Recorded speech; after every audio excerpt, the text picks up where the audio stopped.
ஏகம் ஒரு பரமானதும் இம் என்றொரு வாயுவிலே சக்தி வளைந்ததும் சக்தியிலே சிவன் தோன்றியும் சிவத்தில் சக்தி தோன்றியும் சக்தியில் நாதம் தோன்றியும் நாதத்தில் விஷ்ணு ருத்திரர் மகேஸ்வரர் உலகம் தோன்றியும் உலகில் அண்ட பிண்டங்கள் தோன்றியும் பிண்டத்தில் குரோணி தோன்றியும் குரோணி வானலோகம் விழுங்கவும் கோபத்தால் விஷ்ணு சென்று குரோணியை துண்டு ஆறாக வெட்டி உலகில் தள்ளியதும் முதல் துண்டத்திலே அசுரன் குண்டோமசாலி தோன்றினான்.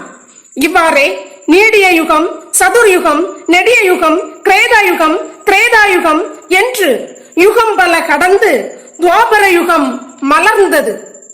கையிலையின் கண்ணுதலான் சிவபெருமான் குரோணியின் 5வது துண்டத்தை 100 பங்கு வைத்து துரியோதனாதியர்களாக படைத்தார்.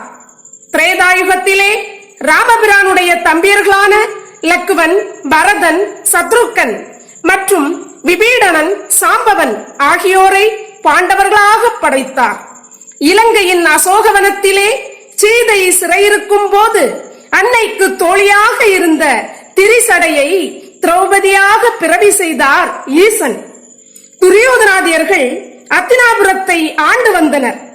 அத்தினபுரம் உண்டாம், இவ்வவனியிலே அதற்கு இணையிலையாம், பத்தியில் வீகளாம், வெள்ளை பனிமலை போல் பல மாளிகையாம் என்பார் பாரதியார்.